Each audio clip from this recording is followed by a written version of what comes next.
Bueno, Profesional. bienvenidos al seminario, a la tercera edición del seminario de RSG Uruguay. Eh, Hoy estamos continuando con el primer ciclo del seminario que le pusimos por los barrios más remotos, donde reunimos a un grupo de investigadores jóvenes uruguayos, uruguayas, que se formaron acá en el país y que están trabajando en el exterior, siguieron con su carrera en el exterior. En el caso de Daniela, con un inminente retorno. Daniela Megrián, que es nuestra invitada de hoy, se licenció en bioquímica en el año 2014 en la Facultad de Ciencias, donde incursionó en la identificación de genes, trabajando en el estudio de inmunoglobulinas bovinas con Hugo Naya y Otto Pritch. Después siguió profundizando en el uso de esas herramientas, estudiando fusógenos presentes en vesículas extracelulares durante su maestría en bioinformática predeciva, que hizo bajo la orientación, contando con la orientación de Federico Lecumberri y Pablo Aguilar. Terminó su maestría en bioinformática en el 2017 y desde ese año está en París, donde se fue a hacer primero su doctorado en el Instituto Pasteur de París, trabajando con Simonetta Giribaldo y utilizando un enfoque filogenético para estudiar diversidad y evolución de membranas celulares de bacterias. Y actualmente se encuentra terminando un postdoctorado en el grupo de Pedro Alzari, también en el Instituto Pasteur, eh, un postdoctorado que está por terminar y que es lo que nos estaba contando recién a fines de noviembre. Se vuelve a Uruguay, donde se va a incorporar como investigador adjunto senior al instituto, trabajando en conjunto entre la unidad de bioinformática, la unidad de bioquímica y proteómica analíticas y el Centro de Innovación en Vigilancia Epidemiológica. La línea de investigación actual de Daniela se centra principalmente en el estudio evolutivo de procariotas, utilizando herramientas de biología estructural y la filogenética para investigar distintas familias proteicas vinculadas al aparato de la división celular o de biosíntesis, entre otros fenómenos de alta relevancia para la vida microscópica. Bueno, sin más, antes de darle la palabra, les doy un pequeño avisito. Tenemos confirmado para el 1 y el 2 de diciembre el primer simposio de biología computacional y bioinformática en Uruguay. Se empezó a circular la primera circular, así que nada, guárdense la fecha. Y adelante, Daniela, podés compartir pantalla cuando quieras y te escuchamos. Bueno, Flavio, muchas gracias por la presentación y por la invitación para presentar hoy. Y bueno, quería seguir un poco el formato de los seminarios anteriores y contar un poco qué es lo que he hecho desde un punto de vista más personal. Como ya dijo Flavio, soy licenciada en bioquímica de la Facultad de Ciencias y hice mi tesina de grado en la unidad bioinformática del Instituto Pasteur de Montevideo, donde me recibió Hugo, a pesar de que yo no sabía absolutamente nada de bioinformática, pero bueno, quería aprender. No sé si esto sigue siendo así, pero hace 15 años, cuando entré en facultad, no se enseñaba nada de bioinformática, lo cual creo que es una lástima porque, bueno, sigue siendo una disciplina con mucha perspectiva y que dentro de todo es una disciplina barata, por lo menos en el área de la microbiología donde trabajo yo. Cuando terminé la licenciatura, me entusiasmé y me inscribí en la maestría en bioinformática de PDCIVA. Y bueno, durante la maestría tuve la oportunidad de viajar a Francia con una beca de la Embajada de Francia en Uruguay. Y en ese momento, Gonzalo Moratorio era postdoc en el laboratorio Marco Vignuzzi en el Instituto Pasteur de París y él me recibió acá por algunos meses. Y bueno, esta fue una muy buena experiencia y ahí conocí el programa doctoral internacional de Pasteur. Así que el año siguiente apliqué y bueno, me seleccionaron. Así que en el año 2017 terminé la maestría y me vine para acá a hacer el doctorado, el cual también fue una experiencia muy buena. Y bueno, en 2020 me gradué de la Universidad Sorbona y ahí me ofrecieron para hacer un postdoc en otro laboratorio del instituto con Anne-Marie y con Pedro, con quienes había tenido una colaboración durante el doctorado. Y bueno, y acá estoy en este laboratorio desde hace 3 años. Y bueno, en esta presentación les quiero mostrar lo que he estado haciendo en estos últimos 6 años acá en Pasteur París. Primero que nada, la motivación principal detrás de todos estos trabajos que les quiero presentar es esta nueva mirada sobre el árbol de la vida que surgió tal vez en los últimos 10 años o un poco más con la popularización de la metagenómica. Antes la microbiología se basaba principalmente en el estudio de unos pocos organismos modelo y teníamos unos pocos genomas de estos organismos, pero al día de hoy en bases de datos públicas, por ejemplo en la base de datos de genomas del NCBI, tenemos casi 36.000 genomas bacterianos disponibles. Y bueno, estos genomas corresponden a 180 filos, de los cuales 123 son candidatos. Y esto lo que quiere decir es que no hay ni un solo organismo dentro de estos 123 filos que haya sido aislado o cultivado, y solamente sabemos que existe porque fueron secuenciados en metagenomas. Y bueno, esto significa que a pesar de que experimentalmente seguimos trabajando con los mismos organismos modelos como Escherichia coli o Bacillus subtilis, no conocemos absolutamente nada sobre la enorme mayoría de los microorganismos que habitan en este planeta. Así que bueno, mi trabajo estos últimos años se ha basado en tratar de aprender un poco más sobre esta diversidad y entender cuáles fueron las dinámicas evolutivas que llevaron a esta diversidad. Y bueno, antes de empezar, quería hacer un breve comentario sobre la evolución de los seres vivos en el planeta, porque tal vez hay gente que no esté familiarizada con el tema. Se estima que la Tierra tiene unos 4.500 millones de años y que la vida en la Tierra apareció hace unos 4.000 millones de años, o sea, bastante temprano desde que existe la Tierra. Y si bien desconocemos cómo era este primer organismo, sabemos que existió un organismo ancestral que llamamos LUCA, por Last Universal Common Ancestor, y este organismo fue el ancestro de todos los seres vivos que conocemos hoy en día. Se cree que, bueno, emergieron primero estos dos dominios, bacteria y arquea, que divergieron a partir de LUCA, y bueno, las bacterias son conocidas por todos, las arqueas tal vez no, son también microorganismos unicelulares, que son distintos de bacteria, y que en un principio se identificaron en ambientes con temperaturas extremas muy altas, por arriba de 100 grados, y por esta razón por mucho tiempo no hubo mucho interés, no se les prestó mucha atención, porque bueno, no interesaba mucho la vida en esos ambientes extremos. Sin embargo, hoy en día sabemos que están presentes en todos lados, incluso en nuestros cuerpos. Y bueno, cada uno de estos dominios, bacteria y arquea, también tienen un ancestro en común. El de bacteria le llamamos el BCA por las Bacterial Common Ancestor, el de eucariotas, el AK, por las Archaeal Common Ancestor. Y bueno, la manera en la que estudiamos la evolución de la vida en nuestro planeta es a través de la reconstrucción de filogenias, lo que intenta representar esto, que básicamente representan los parentescos entre distintos organismos. Las filogenias están basadas en secuencias de genes o proteínas, de uno o más también. La condición es que estén presentes en los organismos que queremos analizar.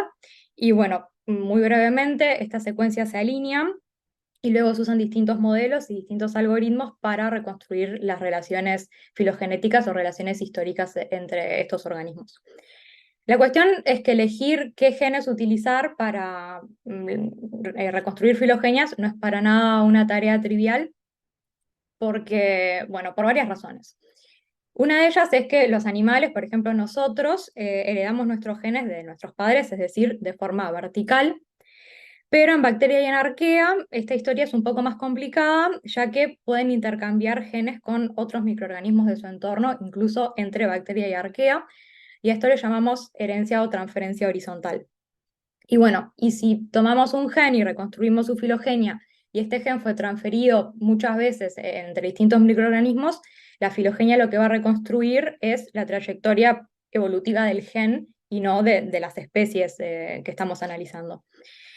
El gran problema es que la transferencia horizontal sucede de forma muy frecuente entre los microorganismos. Digamos que excepto, pero excepto entre comillas, entre algunos genes que están muy conservados, que se consideran esenciales, como por ejemplo los encargados de la transcripción, la traducción, el mantenimiento del contenido genético. Esto podrían ser, por ejemplo, proteínas ribosomales o la ARN polimerasa. La cuestión es que de todas formas, aunque trabajemos con proteínas que han sido heredadas de forma vertical, la información contenida dentro de esos genes o dentro de estas proteínas no suele ser suficiente para reconstruir eventos que sucedieron hace 4.000 millones de años, porque bueno, son secuencias cortas y pasó mucho tiempo. Así que al día de hoy seguimos intentando resolver estos nodos de acá, los nodos más profundos de la filogenia del árbol de la vida. No sabemos cuál fue, dónde se ubica el Last Bacterial Common Ancestor, el LACA, LUCA, no sabemos nada de esto. Y sin esta información no es sencillo inferir caracteres o eventos ancestrales que pasaron en esta interfaz. Y bueno, lo que van a ver en los proyectos que voy a presentar hoy son dos proyectos que quiero presentar brevemente y uno que es en el que estoy trabajando ahora, que me voy a centrar un poco más en detalle, y van a ver que en general yo trabajo a este nivel. Y bueno, y qué tipo de cosas se pueden hacer y qué hemos podido resolver a este nivel. Entonces, el primero de los proyectos que les voy a presentar se centró en la diversidad y en la evolución de las envolturas celulares. Nos interesaba este tema en particular porque, bueno, la envoltura celular de bacterias es uno de los componentes celulares más antiguos y además está involucrado en funciones muy esenciales como la integridad celular, la comunicación con el ambiente, con otros organismos y también la patogenicidad. Bueno, la envoltura celular viene en dos formatos principales. Uno es el gran positivo o monodérmico, en el cual tenemos una membrana plasmática que rodea el citoplasma. Esta está cubierta por una pared rígida de peptidoglicano. El peptidoglicano, bueno, es un polisacárido que está entrecruzado por péptidos. Esta pared, como decía, es rígida y le da resistencia a la célula. Tal vez la bacteria modelo más representativa de este tipo de envoltura es Bacillus subtilis, que tal vez la conozcan. El otro tipo de envoltura es el gram negativo, donde también tenemos una membrana plasmática y una pared de peptidoglicano, pero esta pared es mucho más fina y está rodeada de una membrana externa que en general está compuesta por lipopolisacárido, ácidos grasos unidos a azúcares, y esta envoltura está ausente en los gram positivos. Y este es el tipo de envoltura característico de Escherichia coli. Y bueno, básicamente en este proyecto lo que queríamos hacer era identificar qué tan extendido estaba cada uno de estos tipos de envoltura en bacteria y intentar responder cuál fue el carácter ancestral, ¿no? El último ancestro de bacteria, a qué se parecía. De forma intuitiva, digamos que uno tiende a pensar que la evolución va de formas más simples a formas más complejas, o sea, de gram positivo a gram negativo, pero vamos a ver que esto no es necesariamente así. Una cosa que no comenté, pero que creo que es importante mencionar, es que yo no muestreo, ni secuencio, ni genero mis propios datos, sino que trabajo solamente con datos que están disponibles en base de datos públicas, datos que generó otra gente. Por eso les decía que creo que es una disciplina muy barata. Y bueno, y para este proyecto lo que hice fue seleccionar genomas que fueran representativos de todos los filos bacterianos que les mencioné al principio y busqué genes que sabíamos que codifican para proteínas importantes para la síntesis de la membrana externa. Por ejemplo, genes que están involucrados en la síntesis del lipopolisacárido, que dije que era un componente principal de la membrana externa, genes involucrados en el transporte de los lípidos a través del periplasma, porque los lípidos se sintetizan en el citoplasma, pero tienen que atravesar todo el periplasma, incluyendo la pared de peptidoglicano, para insertarse en la membrana externa. Y también genes involucrados en el assembly del flagelo. En el caso de los flagelados, en la mayoría, si tiene una membrana externa, la tiene que perforar para que el flagelo pueda salir.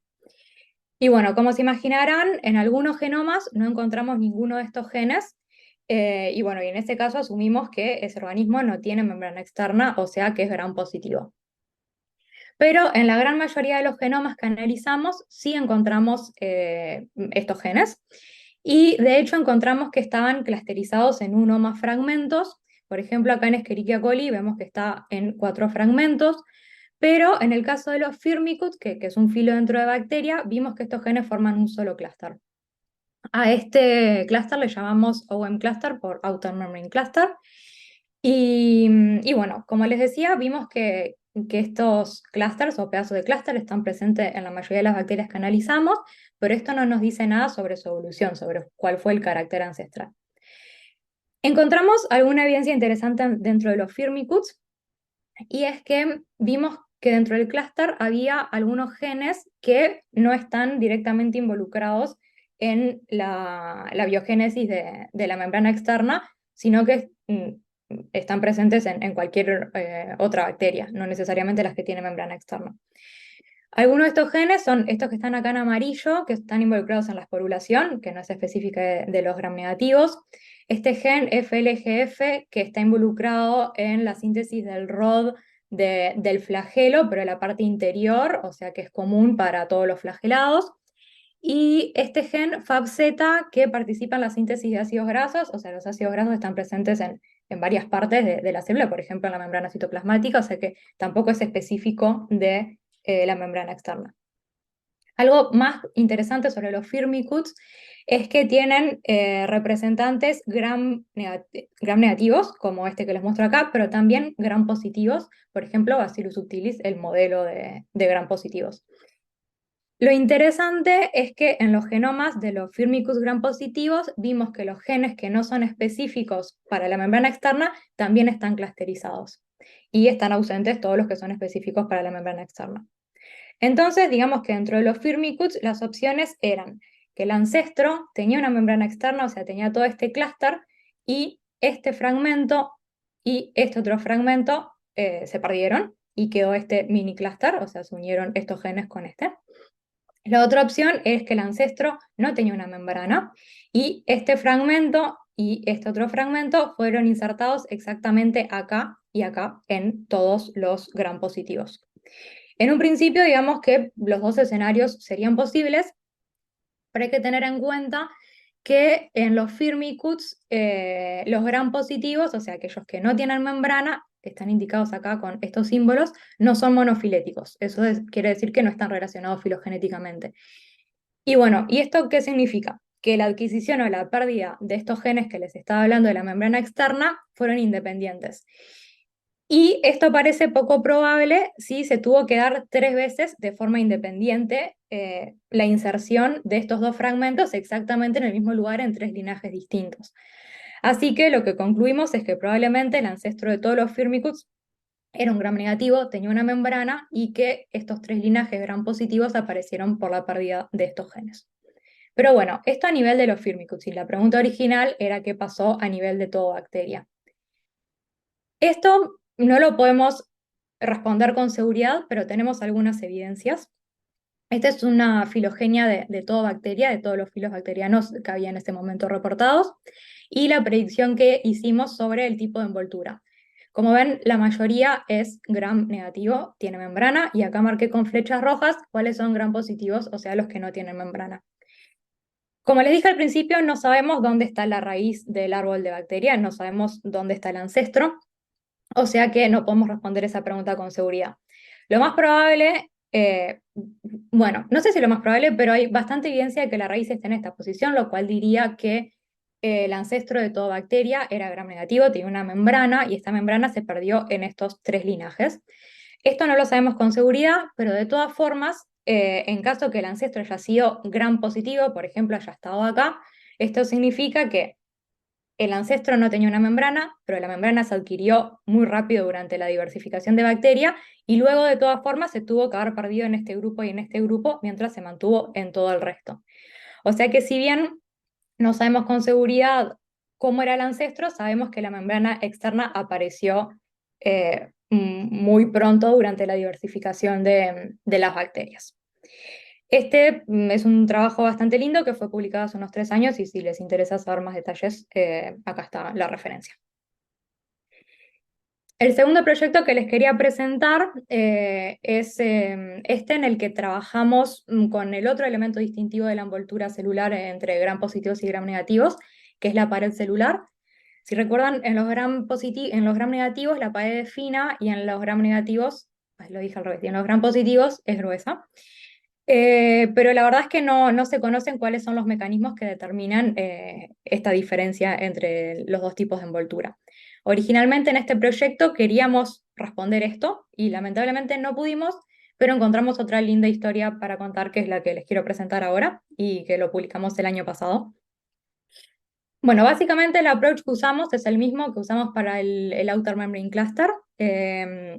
Buscamos aquellos genes que sabíamos que estaban involucrados en la génesis de la pared de peptidoglicano en genomas que son representativos de toda la diversidad bacteriana. En la literatura vimos que ya se había reportado que estos genes estaban también clusterizados en algunos genomas donde se había estudiado, otra vez, algunos organismos modelos como Escherichia coli y Bacillus subtilis, y que, bueno, en estos organismos se había denominado este clúster como DCW cluster por Division and Cell Wall. Y bueno, como dice su nombre, estos genes no están involucrados solamente en la pared celular, sino también en la división. Contiene algunos genes involucrados en la división. Y esto es bueno, bastante intuitivo porque el proceso de síntesis y degradación de peptidoglicano tiene que estar estrechamente relacionado con el proceso de división, porque un agujero a destiempo en el peptidoglicano hace que la célula estalle y se rompa. Muy brevemente, les cuento que bueno, el precursor de peptidoglicano se sintetiza en el citoplasma, se trasloca al periplasma y se polimeriza a través del péptido que les comentaba.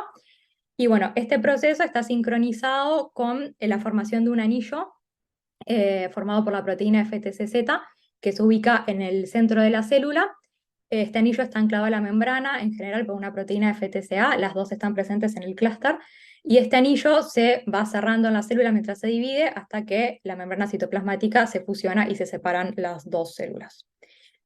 Y bueno, en los pocos modelos, como les decía, donde se estudió este clúster, se vio que estaba muy conservado, tanto a nivel de orden como, bueno, de contenido y de orden de los genes, y que esto sucedía a grandes distancias evolutivas, porque Escherichia coli y Bacillus subtilis a nivel filogenético no pueden estar más lejanos, son muy, muy distintos.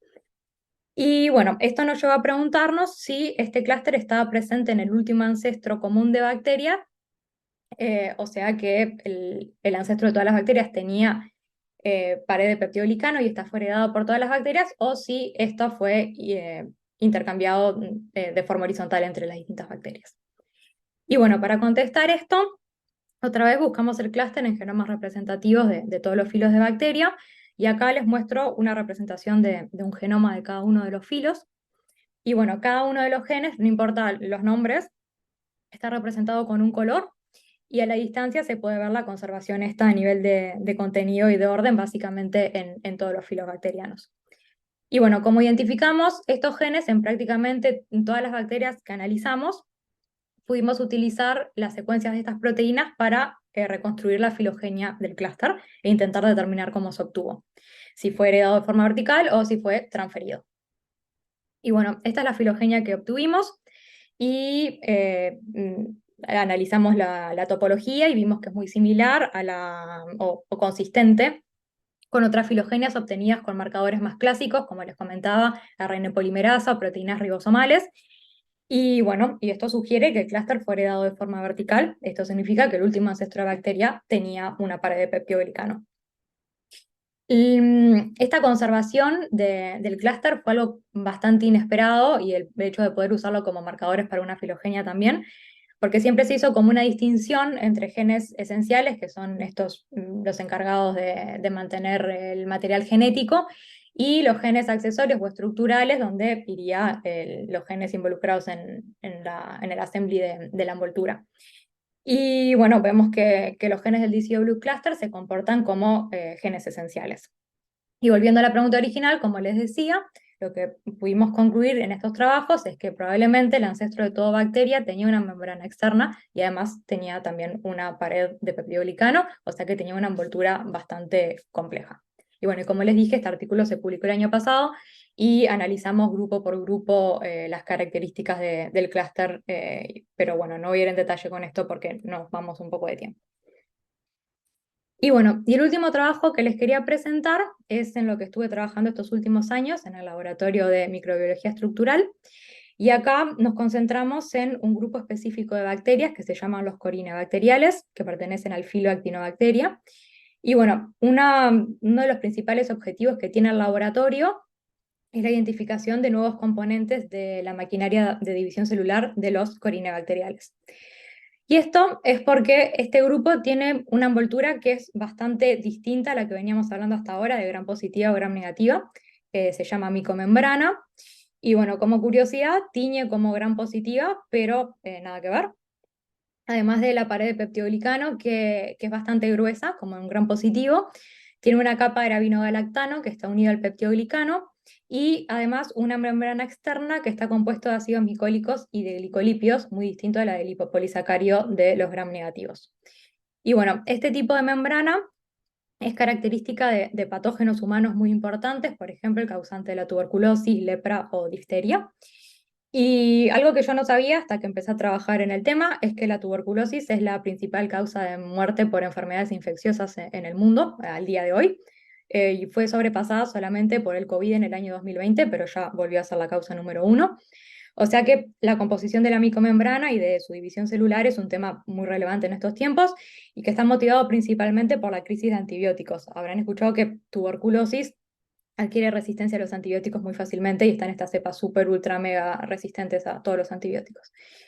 Y bueno, el laboratorio en el que trabajo en este momento nos concentramos en identificar nuevos componentes del divisoma de los corinabacteriales y para eso utilizamos interactómica en colaboración con el laboratorio de Rosario. De forma muy breve, en la interactómica analizamos por espectrometría de masa proteínas que están espacialmente cercanas en la célula. Y bueno, utilizando este método encontramos que FTCZ, que era la proteína que les comenté que forma un anillo en el centro de la célula cuando se va a dividir y coordina la división celular, esta proteína FTCZ interacciona espacialmente con una proteína que llamamos GLP, y encontramos que esta proteína GLP es homóloga a una enzima llamada MOA que cataliza la biosíntesis del cofactor molibdeno. Simplemente para saber de qué estamos hablando, es un cofactor utilizado por muchas enzimas en todos los reinos, en procariotas y en eucariotas. También encontramos que FTCZ interacciona con otra proteína, a esta la llamamos GLPR, y está en el mismo locus que GLP, la que les hablaba recién. Y en el caso de GLPR no se parece a ninguna proteína que conociéramos. Y bueno, mis compañeros que trabajan en Mesada caracterizaron estas proteínas y encontraron que coordinan la división celular y la elongación en corinabacteriales. Obviamente la célula tiene que crecer antes de dividirse y estas proteínas están involucradas en este paso. Y bueno, y propusimos un mecanismo totalmente desconocido hasta este momento. También otra cosa que observamos es que estas dos proteínas, GLP y GLPR, coocurren, o sea que cuando una está presente en un genoma, la otra también. Esta es una filogenia de actinobacteria y acá en estas dos columnas vemos la coocurrencia. Y bueno, los análisis filogenéticos lo que nos permitieron concluir es que esta enzima MOA, involucrada en la síntesis del cofactor molibdeno, se duplicó por acá durante la diversificación de las actinobacterias, dando lugar a este grupo de acá. Y esta proteína adquirió una nueva función en la división celular, distinta a MOA. Y bueno, estos resultados fueron publicados hace muy poquitos días en este artículo muy lindo que hicimos en colaboración con el grupo de Rosario. Bueno, la cuestión es que durante la preparación de este trabajo encontramos algo bastante curioso en la literatura, y es que ya se había reportado que MOA había adquirido otras funciones durante la evolución. Les decía otra vez que MOA está involucrada en la síntesis del cofactor molibdeno, también conocido como MOCO. Y bueno, este pathway tiene varios pasos. MOA participa en el último de ellos, que es la incorporación del molibdeno en forma de molibdato en una molécula de MPT. Esto no es demasiado importante. Y bueno, el molibdeno ingresa a la célula a través de un ABC transporter, del cual vamos a hablar un poco más adelante, que se llama MOD. Y bueno, básicamente, una vez que entra, se inserta dentro de MPT por la acción de dos enzimas. Una es MOA, la otra es MOG-A. En bacterias, por ejemplo en Escherichia coli, pero esto pasa en todas las bacterias, estas dos enzimas son independientes, están separadas, son dos proteínas distintas, pero en animales están fusionadas en una sola proteína que se llama gefirina. Y bueno, lo interesante de la gefirina es que no solamente cataliza la síntesis del cofactor molibdeno, sino que también organiza las sinapsis nerviosas, o sea, algo que no tiene absolutamente nada que ver, y que, bueno, lo que hace es anclar los receptores de neurotransmisores GABA y glicina, que son inhibitorios. Y bueno, este tipo de función divergente totalmente distinta en proteínas se llama moonlighting. Por otra parte, también se había reportado que en algunas bacterias y en algunas arqueas, MOA también había sido duplicada, pero no se sabía nada sobre cuál era la función de esta duplicación. Y bueno, esta duplicación en bacterias es independiente de la que nosotros reportamos en actinobacteria. Y bueno, y en actinobacteria ya les comenté que MOA también se duplicó y que ahora coordina la división celular. O sea que MOA es realmente una proteína muy versátil. Pero esto también abrió como un montón de preguntas. La primera de ellas es si, bueno, este homólogo de MOA en actinobacteria, GLP, mantuvo la función catalítica como lo hizo gefirina, que adoptó una doble función, Es decir, ahora es una proteína moonlighting, o se especializó y le dejó la función catalítica a la otra copia, a MoWay, para la producción del cofactor molibdeno. La segunda pregunta es, bueno, ¿qué pasó con esta duplicación reportada en algunas arqueas y en algunas bacterias? ¿Cuándo ocurrió? Y tratar de explicar por qué las arqueas y las bacterias retuvieron dos copias de una enzima que en un principio tendría la misma función. Y bueno, y finalmente también queríamos saber de dónde sacaron chefilina los eucariotas y en qué momento esta proteína se convirtió en multifuncional. Estas son las preguntas que intento responder en este artículo que les quiero presentar hoy, que estamos por submitir, así que, bueno, todos los comentarios, ideas, sugerencias, críticas son más que bienvenidas. Y bueno, como les comentaba en los trabajos anteriores, las herramientas que usé para este proyecto fueron métodos filogenéticos, pero tal vez la parte más interesante fueron las predicciones de las estructuras tridimensionales de los distintos MOA de los distintos grupos, porque cuando estaba empezando este trabajo apareció AlphaFold y bueno, y nos vino bárbaro. Así que bueno, para contestar la primera pregunta, primero que nada, predije la estructura de MOA en Escherichia coli y en Corynebacterium glutamicum, que es un miembro de los corinebacteriales, o sea que tiene GLP. Creo que esto no lo mencioné antes, pero MOA es un dímero, es simétrico, este es el eje de simetría. Acá representé una de las subunidades de forma transparente para poder ver lo que está acá atrás. Y bueno, y MOA tiene dos sitios activos, simétricos e idénticos, como pueden ver acá, es esta cavidad. Así que bueno, una vez que tenía estas estructuras, me puse a buscar homólogos de MOA en todo el dominio bacteria, con métodos tradicionales.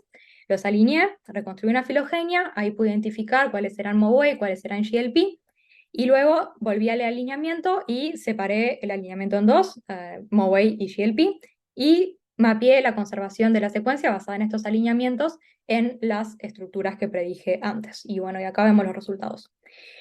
En magenta es la conservación más alta y en cian la conservación más baja. Y bueno, esta es una vista de costado, o sea, mirando así de frente el sitio activo, digamos. Y vemos que en bacteria esto está muy magenta, o sea que está muy conservado, pero no vemos lo mismo en GLP, o sea que en un principio creeríamos que en GLP la función catalítica no se conservó. También hice otro análisis que por cuestiones de tiempo no les voy a mostrar, pero básicamente predije un montón de estructuras de MOA y un montón de estructuras de GLP y calculé las distancias entre todos los residuos del sitio activo y vi que en el caso de GLP el supuesto sitio activo está mucho más cerrado que en MOA, o sea que en un principio esperaríamos que los sustratos no puedan entrar ahí adentro, y esto también de cierta forma soporta la idea de que tal vez GLP no tiene función catalítica y cada una de las copias se especializó en una función distinta. Estaría buenísimo que esto se pudiera validar de forma experimental, pero bueno, por ahora esto es todo lo que tengo para contarles sobre esta pregunta. Ahora, para el segundo objetivo, que era la duplicación de arquea, y hice básicamente lo mismo, busqué MOA en genomas representativos de todo el dominio arquea, y esta es una filogenia de arquea, acá marqué dónde la encontramos y en qué cantidad de copias, y vemos que en la mayor parte de las arqueas está presente MOA en dos copias. Acá hay una ausencia grande e interesante en este grupo de arqueas que se llama DIPAN. Este grupo corresponde a un grupo de arqueas muy pequeñas en tamaño y también en el tamaño del genoma. Sabemos que algunas de ellas, porque no se han podido aislar, justamente porque tienen un estilo de vida epibionte, esto quiere decir que viven en las superficies de otros organismos, y bueno, se nutren de estos organismos y tal vez por eso no necesitan MOA, ya que pueden obtener lo que necesitan de su huésped. Como les decía, sus genomas son muy reducidos y han perdido todo lo que no es realmente esencial. Y bueno, si miramos a la filogenia de MOA y la ponemos en el contexto procariota, o sea, incluimos las bacterias también, vemos que hay una separación bastante clara entre bacteria, acá en verde, y arquea en rosado, que está en dos copias, MOA1 y un MOA2. Pero también vemos acá dos pequeños grupos de bacteria en verde que están dentro del clado de las arqueas. Bueno, como les decía, había algunas bacterias en las que se había reportado que tenían una duplicación de MOA distinta a la actinobacteria, que fue la que reportamos nosotros, y revisé especie por especie las que caen acá, a ver, bueno, de dónde se habían extraído, dónde se habían aislado, y vi que todas ellas comparten nicho con arqueas metanogénicas, que de hecho, si ven acá, branchean junto con arqueas de este tipo en la filogenia. Bueno, esto sugiere que estas bacterias obtuvieron esta duplicación de MOWAI por transferencia horizontal desde arquea. Yo no estoy 100% segura de esto, tal vez lo podamos discutir al final. Digamos que esto es bastante probable porque en las arqueas metanogénicas y también en otras arqueas, las dos copias de MOWAI están contiguas en el genoma, o sea que en un solo evento de transferencia pudieron obtener las dos. Pero yo diría que no podemos descartar 100% que esta duplicación haya sido ancestral en bacteria también y luego se haya perdido, pero bueno, es algo para discutir. Así que bueno, hasta acá lo que sabemos es que la duplicación en arquea es ancestral, pero no sabemos nada sobre su función. La pregunta que surge acá es por qué las arqueas, digamos, prácticamente todas las arqueas mantendrían dos copias de la misma enzima por 4.000 millones de años. Los genomas procariotas son como muy dinámicos y cualquier cosa que no les sirva la eliminan. Entonces es como un poco raro que un organismo haya mantenido dos copias de la misma enzima con la misma función por tanto tiempo. Y bueno, la primera pregunta que surgió es, ¿el sitio activo está conservado o no? Como la comparación que hicimos entre MOWAI en bacteria y GLP. El procedimiento fue exactamente el mismo y vemos que tanto en MOWAI1 y en MOWAI2 el sitio activo está muy magenta, o sea, bastante conservado. Lo cual en un principio lo que nos dice es que esta región en esta proteína es importante, pero no sabemos cuál es su función exactamente. Hice un análisis un poco más detallado de estas dos copias de MOWAI en arquea y vi que una de las copias, esta MOWAI1, está fusionada a un dominio PBP en el extremo C-terminal. Y bueno, este dominio PBP es homólogo a la proteína MOD-A, que no creo que recuerden, pero mostré hace unas slides que es parte del ABC transporter que incorpora molibdato dentro de de la bacteria y de la arquea. Y bueno, tomé algunas de estas estructuras y modelé la estructura de la proteína usando AlphaFold. Y bueno, creo que la estructura es bastante interesante. Como les decía, MOWAI forma un dímero. El sitio activo está acá, entre este surco que está delimitado por dos subunidades de MOWAI1 en dos tonos de amarillo. Y bueno, acá girando la proteína se ve un poco más claro el surco del sitio activo. Y el dominio PBP queda acá arriba ubicado como si fuera una tapa sobre el sitio activo. Yo creo que tal vez o facilitando o seleccionando el acceso de ciertas moléculas al sitio activo. Pero seguimos sin saber qué es lo que entra. Yendo un poco a la literatura, lo que vimos es que en algunas arqueas extremófilas se había reportado que usan tungsteno en lugar de molibdeno, porque a altas temperaturas, alrededor de 100 grados, el molibdeno no es estable, no es soluble, entonces tienen que usar otro componente. Y ambos metales, el molibdeno y el tungsteno, están muy cerca en la tabla periódica y tienen propiedades muy similares. Y bueno, y esto nos hizo preguntar si tal vez una de las copias de MOWAI produce el cofactor molibdeno y la otra el cofactor tungsteno. Y bueno, y el dominio PBP es el que le aporta la selectividad. Volviendo al tema de los transportadores, en la literatura se había reportado que hay dos transportadores de molibdeno, el que ya les presenté, el MOD y el WTP, pero ninguno de estos dos es específico de molibdeno. Sin embargo, sí hay otro transportador, el TUP, que puede transportar tungsteno. Y bueno, en arqueas la presencia de MOWAI1 vimos que está muy distribuida en todo el dominio y también está distribuida por todo el dominio la presencia de los tres transportadores, o sea que no podíamos buscar ningún tipo de correlación. Pero en bacteria, como ya vimos, el MOWAI1 está relegado a unas pocas especies y el transportador TUP no se había reportado que estaba presente o se había sugerido que estaba. Y bueno, esto tiene sentido porque en realidad la mayoría de las bacterias que conocemos no viven en ambientes extremos, en temperaturas muy altas, o sea que no necesitan tungsteno, no necesitan el transportador. Y bueno, por eso estaría reducido a algunas pocas bacterias. Y bueno, me centré en la búsqueda de los homólogos de estos transportadores en bacteria. Esta es una filogenia de bacteria y acá mapeé la presencia de MOWAI1 y de los tres transportadores.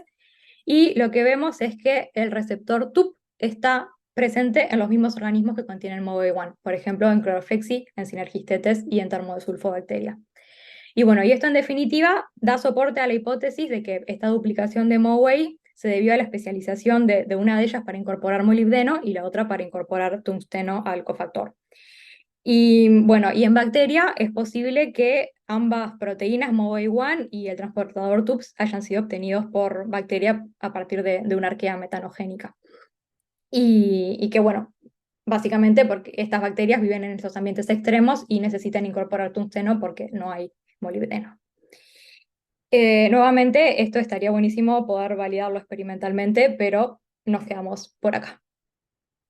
Y bueno, para responder la última pregunta, la del dominio eucariota, expandimos la búsqueda de Moway. En este caso, reconstruí una filogenia de los homólogos de Moway en todos los dominios, arquea, bacteria y eucariotas. Y bueno, vemos que los eucariotas branchean acá dentro de bacteria, o sea que esto sugiere que lo obtuvieron de bacteria. La teoría actual sobre la aparición de los eucariotas dice que las arqueas surgieron por la engullición de una bacteria de parte de una arquea, y en definitiva los genomas eucariotas se ha mostrado que tienen en contenido genético más o menos mitad y mitad genes de origen de bacteria y genes de origen de arquea. Una cuestión acá es que, dada la dificultad para resolver los nodos más internos de la filogenia, como les comenté al principio, no podemos saber exactamente de qué bacteria lo obtuvieron. Esta es una filogenia de los eucariotas y podemos ver la distribución de Moway dentro de los eucariotas. Básicamente está presente en todos ellos, con excepción de algunos hongos, pero bueno, no voy a ir en detalle con esto y tampoco tengo muy claro por qué. Pero bueno, lo que podemos ver es que en el árbol de los eucariotas, Moway puede estar sola, por ejemplo acá en algunas algas, o puede estar fusionada al dominio MOG-A en el extremo C-terminal o N-terminal. En algunas algas, por ejemplo, y en los eucariotas unicelulares, que conocemos como SAR, MOG-A está fusionada en el extremo N-terminal, pero en amebas, hongos y en animales está fusionada en el N-terminal. O sea que, resumiendo, los eucariotas tuvieron Moway de una bacteria y durante su diversificación sufrieron al menos dos fusiones con el dominio MOG-A, una tal vez por acá y otra por acá. Lo que sí está claro es que, bueno, la fusión en el N-terminal fue un paso importante para que luego apareciera Gefirina y adquiriera la multifuncionalidad en los animales, que es por acá. Pero bueno, la fusión esta también existe en las amebas y en los hongos, que no tienen sistema nervioso y no sabemos cuál es la función de esta fusión en este grupo. Tampoco tenemos claro si hubo algún otro evento clave durante la evolución en los animales, bueno, en la transición hacia la aparición de los animales, que haya hecho que Gefirina adquiriera la multifuncionalidad. Intentamos encontrar algún tipo de evidencia que nos pudiera aclarar un poco más esto, y volví a mirar a la conservación mapeada sobre las estructuras de algunos grupos representativos. Y bueno, esta es Gefirina, le saqué el dominio MOGA para que no molestara. Pero bueno, lo que vemos en esta vista de, digamos, de atrás, si esta es la vista de frente, es que acá hay una región que está muy conservada, muy magenta, y esto era esperable porque estos son los residuos que corresponden a la cavidad donde se unen los neuroreceptores de GABA y de glicina. Ahora, si miramos también los eucariotas unicelulares, algas y plantas, vemos que esta región también está conservada y en estos organismos no hay sistema nervioso. Y bueno, esto es súper interesante, nos interesa saber qué es lo que están uniendo, no tenemos idea. Una hipótesis es que tal vez estén uniendo algún tipo de canal de iones, porque de hecho se cree que estos canales que existen en bacteria y en arquea también son precursores de los receptores de neurotransmisores. Por ahora no sabemos mucho más sobre esto, pero es un tema interesante porque en el caso de los neuroreceptores excitatorios, sabemos cuáles fueron los canales que dieron lugar a ellos, pero en el caso de los neuroreceptores inhibitorios, como los de GABA y de glicina, que son los que organiza la gefirina, no sabemos, o sea que estaría bueno saber qué están uniendo y también tal vez sea una pieza clave para entender la evolución de estos receptores. Y bueno, para terminar, una pequeña discusión, un resumen de esta última parte. Básicamente lo que vimos en este trabajo es que el ancestro de todas las arqueas tenía dos copias de MOWAY y que probablemente una de ellas se haya especializado en producir el cofactor molibdeno y la otra el cofactor tungsteno. También sabemos que hay algunas bacterias que tienen estas dos copias y que creemos que tal vez hayan sido obtenidas por herencia horizontal desde alguna arquea, pero no descartaría que fueran ancestrales también. También vimos que dentro de bacteria surgió otra duplicación, en este caso fue dentro de las actinobacterias. En este caso las dos copias fueron mantenidas también, pero una conservó la función catalítica y la otra la perdió y ahora tiene un rol importante en la división celular de estos organismos. Y finalmente, sabemos que los eucariotas obtuvieron MOWAY de bacteria y que al menos en dos oportunidades durante su evolución fusionaron MOWAY con MOG-A, y que, bueno, la fusión en el N-terminal dio lugar a la gefirina, que es la que tiene el rol esencial en el sistema nervioso de todos los animales. Bueno, para terminar, quería agradecer a los cuatro grupos con los que trabajé o colaboré en estos últimos años. También tengo que agradecer a la agencia que me paga el sueldo, al programa que financia nuestras colaboraciones con Uruguay, a mi universidad y al programa de doctorado que financió mi doctorado. Y en realidad dejé esto para el final porque quería aprovechar para contarles que en este momento está abierto el llamado para este programa y tal vez alguien esté interesado o conozcan a alguien que pueda estar interesado. El llamado cierra el 31 de octubre, si no me equivoco, y bueno, y es para empezar en octubre del año que viene. O sea que básicamente el único requisito es haber terminado la maestría antes de octubre del año que viene. Y bueno, tener buenas calificaciones, nivel más o menos fluido de inglés y poca cosa más. Por ejemplo, no se busca que la gente que aplique tenga publicaciones. Y bueno, si bien el proceso de selección es muy largo y muy tedioso, lleva muchos meses, recomiendo el programa de forma enfática. Somos tres uruguayas que egresamos de este programa desde que empezó a funcionar en 2009. Primero fue Lucía Carrao en el año 2015, yo en 2017 y Fabiana Gambaro en 2018. Pero en este momento, desde 2018, no ha entrado ningún otro uruguayo al programa y de hecho dentro de Pastar París quedamos muy pocos uruguayos y estaría buenísimo que sigamos teniendo presencia por acá. Así que bueno, si a alguien le interesa aplicar, yo encantada en dar una mano con la aplicación. Así que bueno, por acá termino y si tienen preguntas, comentarios, sugerencias, críticas, bienvenidas sean. Muchas gracias, Daniela. Excelente, como siempre, tus presentaciones, súper claras, muy didácticas, muy interesantes. Se abre el espacio para preguntas. Si alguien tiene, se desmutea nomás y que se largue. Arranco. Dale, Hola, Bruno. Daniela. Me presento porque Hola, creo que ¿cómo no estás? nos conocemos, no me acuerdo. Eh, Porque yo creo que el periodo que vos estuviste en el instituto yo no estaba en Uruguay.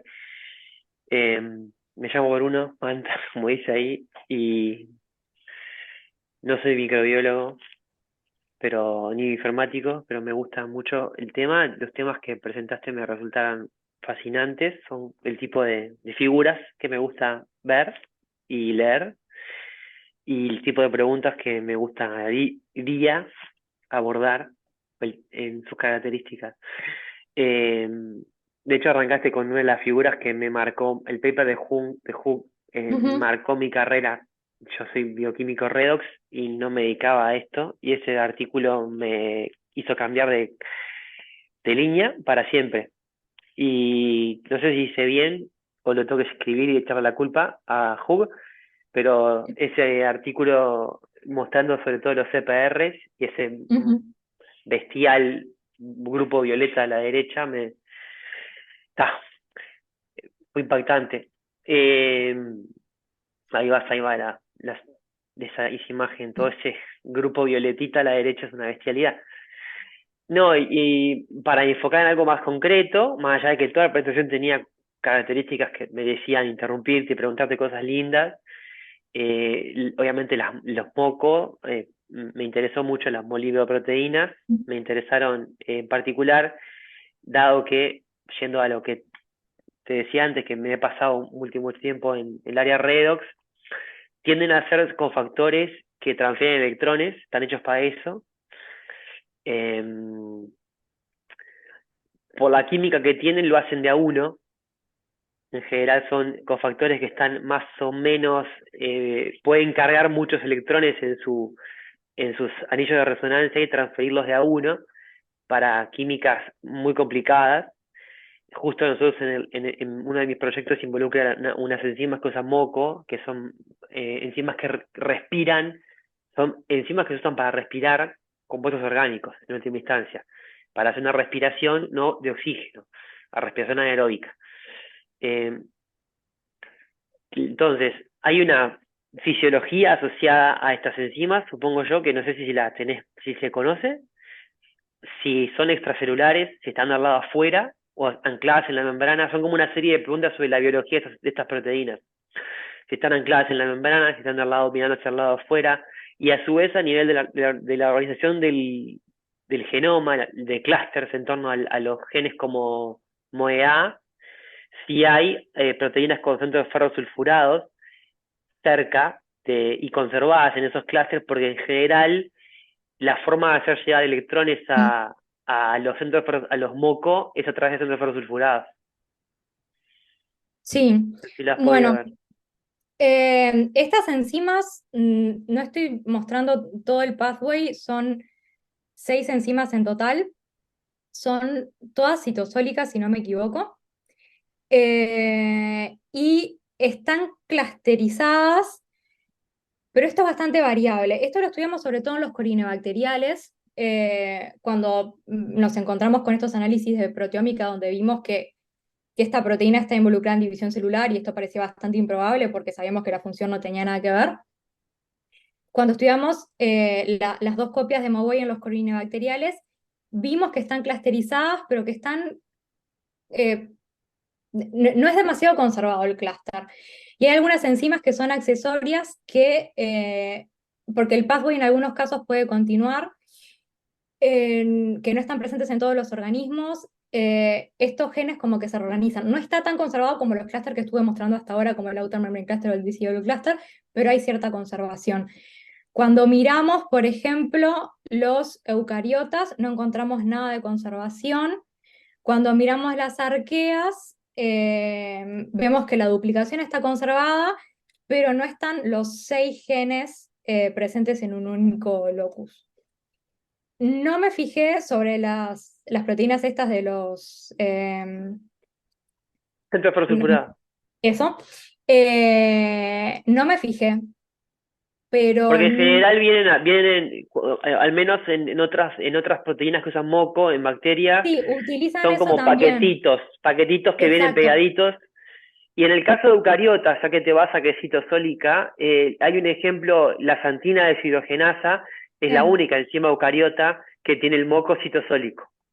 sí, Y utiliza también centros ferrosulfurados de la otra familia, de la familia SUF, nocía, digamos, para recibir electrones.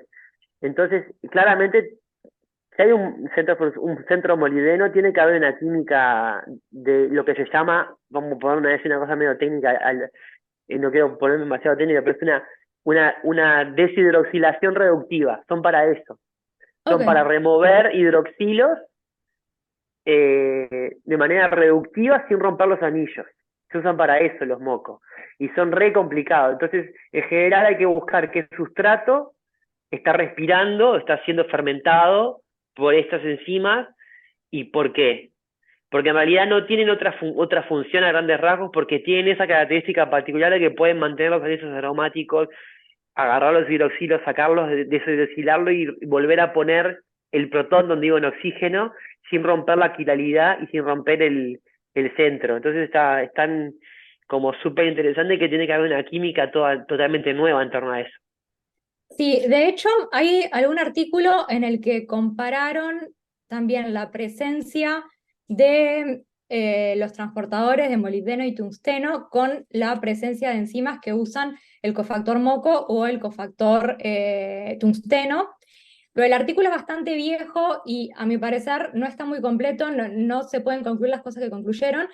Intenté meterme un poco en ese tema, intentar identificar las enzimas, intentar separar aquellas que usan molibdeno de tungsteno, pero por lo menos para mí que no sé nada del área, me resultó muy complicado y es algo que por ahí dejé, pero por ahí lo podemos charlar y ver si le podemos encontrar alguna Después. vuelta. Muy Ujú. lindo. Va a ser muy divertido charlar esas cosas. Buenísimo. ¿Puedo hacer una preguntita? ¿Cómo no?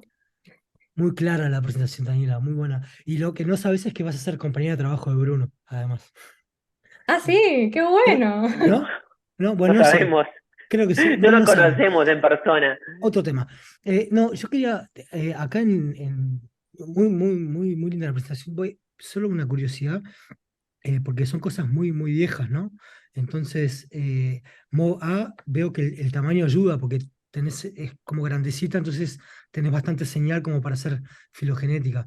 Pero tiene pinta de que tiene como varios dominios. ¿Hay algún dominio en particular donde pierdas toda señal o está distribuida prolijamente a lo largo de toda la secuencia, la señal? Estamos O qué? hablando de mod A del transportador. MOE, Ah, MOE A. sí. Perdón, ¿cuál fue la pregunta, Martín? Sí. ¿Qué tipos, qué niveles de identidad tenés de secuencia Son muy, típicamente? muy parecidas Ok, en los tres dominios. O sea, si vos alineás eucariotas con bacteria, alinean perfecto. opa, Es increíble. que más de 20 o 30% de identidad a lo largo de toda la secuencia, por ejemplo. Yo creo que Mirá, tal vez sí. Bueno, no lo medí a nivel de identidad, pero visualmente no hay ni gaps. ok. Alinean extremadamente bien. El Y sueño del las pibe. estructuras, si las solapás, cambia un poco el ángulo, viste que es como una especie de Sí. L. Ujú. En GLP, por ejemplo, este ángulo es un poco más cerrado, pero después en el resto realmente superponen perfecto. Ah, tengo una slide acá.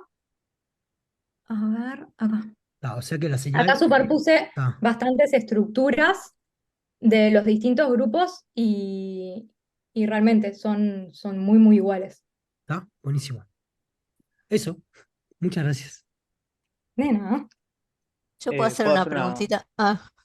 No, si querés, dale y después voy yo.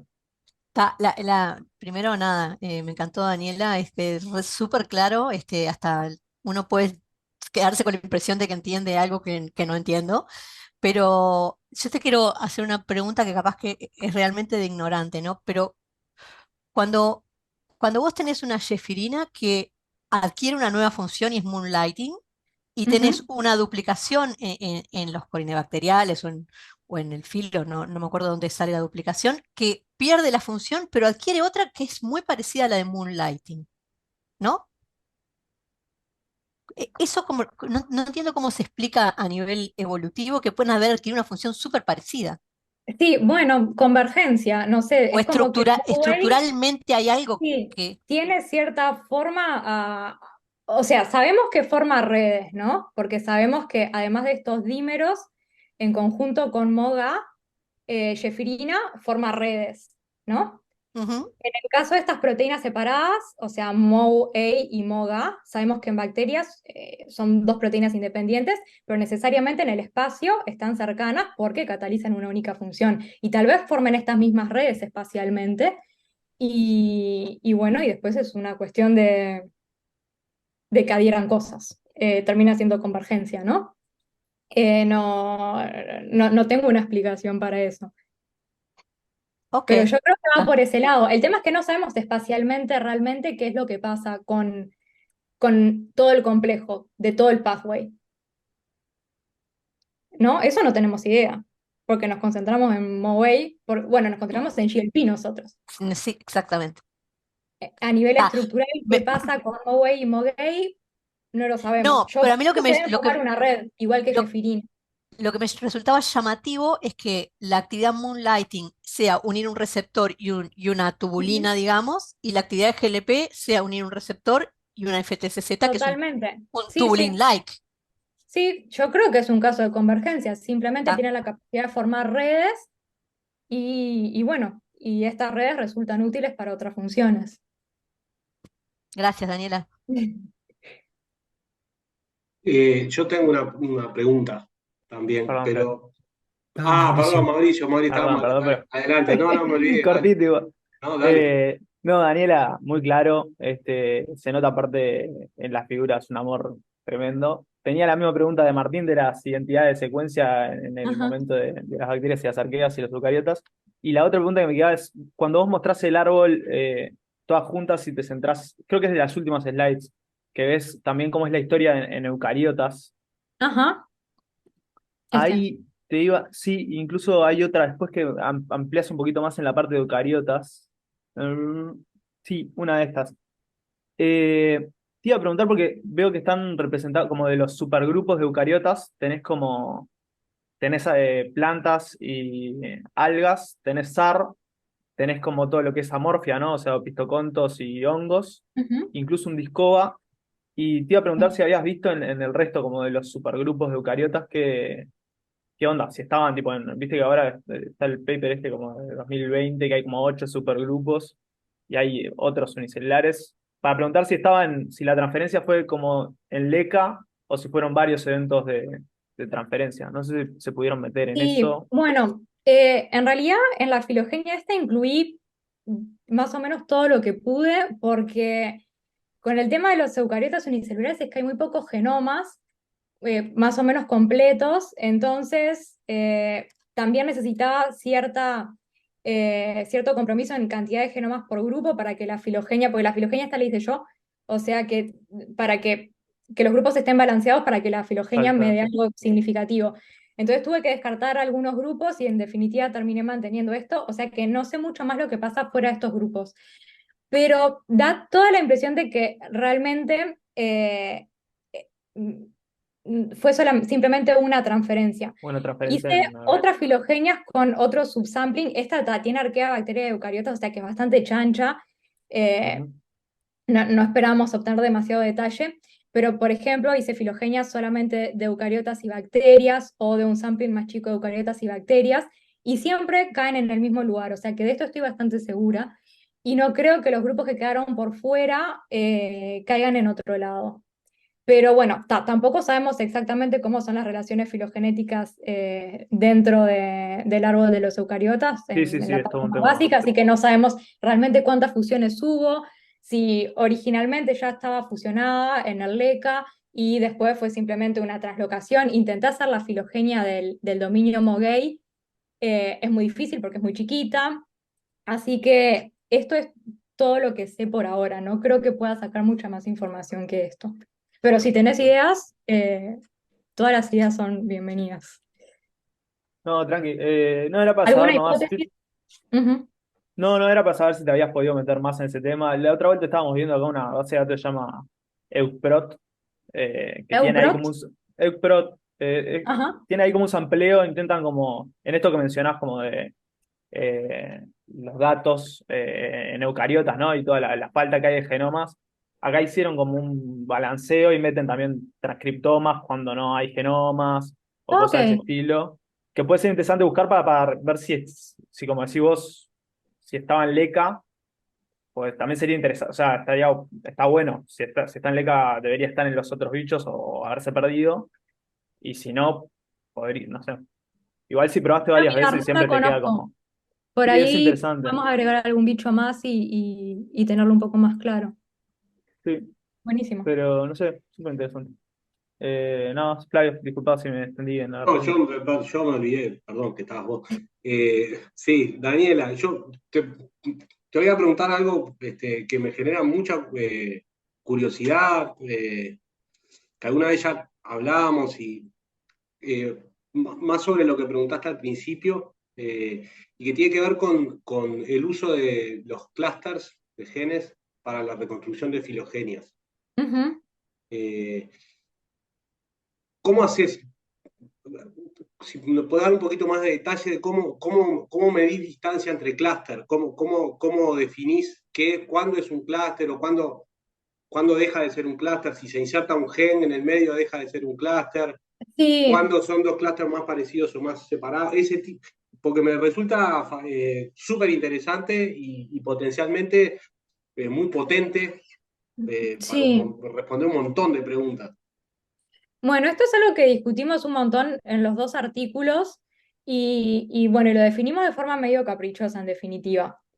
En el caso del DCW Cluster, que es como el más estable porque es solamente un bloque único, lo que nos fijamos es, para definir cuál sería un clúster completo, es aquellos genes que aparecen en más de la mitad de los genomas que analizamos.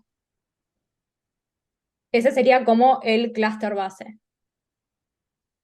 Y después, para definir, por ejemplo, un clúster fragmentado, creo que en el artículo ese del DCW Cluster, buscábamos que fragmentos que tuvieran por lo menos 3 de estos genes que definimos como base. Pero nuevamente, son decisiones bastante arbitrarias y caprichosas para cada uno de los problemas. En definitiva, termina siendo un problema visual, ¿no? O sea, cuando estamos buscando estos genes, generamos la figura automáticamente y vimos, ok, esto parece ser un clúster. Ahora, ¿cómo lo definimos? Lo definimos de acuerdo a lo que estamos viendo. En los dos artículos no usamos el mismo criterio. Porque, bueno, ya por naturaleza son muy distintos, solamente en los fírmicos realmente forman un bloque entero, ¿no? Sí, sí. Y después ¿cómo hacías, digamos, para decir, en estos dos organismos el clúster es bien parecido, en estos dos organismos el clúster está más lejano? ¿Me explico? En realidad no usamos esa medida, hablamos de clúster completo, fragmentado o ausente. Entonces, bueno, si dos genomas tienen un clúster fragmentado, por ahí podríamos decir que son más similares, si dos genomas tienen el clúster completo, son más similares. Pero no medimos similitud a nivel de clúster, sino pusimos categorías, completo, fragmentado o ausente. Ah, sí, para mí ahí tenés una mina de oro ahí. Sí, puede ser. O sea, estoy segura que si uno se pone a buscar, hay un montón de otros sistemas que están clusterizados ancestralmente en los genomas de bacteria y sobre todo en arquea. Arquea es mucho más conservadora a nivel de genoma. Pero bueno, hay que encontrar un sistema interesante y meterle, pero después hay que encontrarle la biología y esa es la parte más complicada. Sí, sí, sí. Bueno, no sé si alguien más tiene alguna pregunta, algún comentario. Si no, siendo ya 1:20. Agradecemos de vuelta, Daniela. Muchas Muchas gracias por la gracias a presentación. ustedes. Te Gracias, esperamos en el Diego. simposio el 1 de diciembre. ¿Cómo no? Ahí estaré. Y bueno, nos vemos en 15 días con Martín Veracochea, que nos va a hablar de Magnify, esta super mega base de datos No de jodas. metagenómica del EI. Sí, tenemos Mirá. a Martín, que está trabajando allá. Está trabajando ahí, claro. Y bueno, les llegará el aviso en 15 días. Buenísimo. Ah, Muchas Nos gracias. vemos. Muchas Chau, gracias chau. a Nos todos. vemos. Chao. Vamos arriba. Gracias a ustedes. Chao.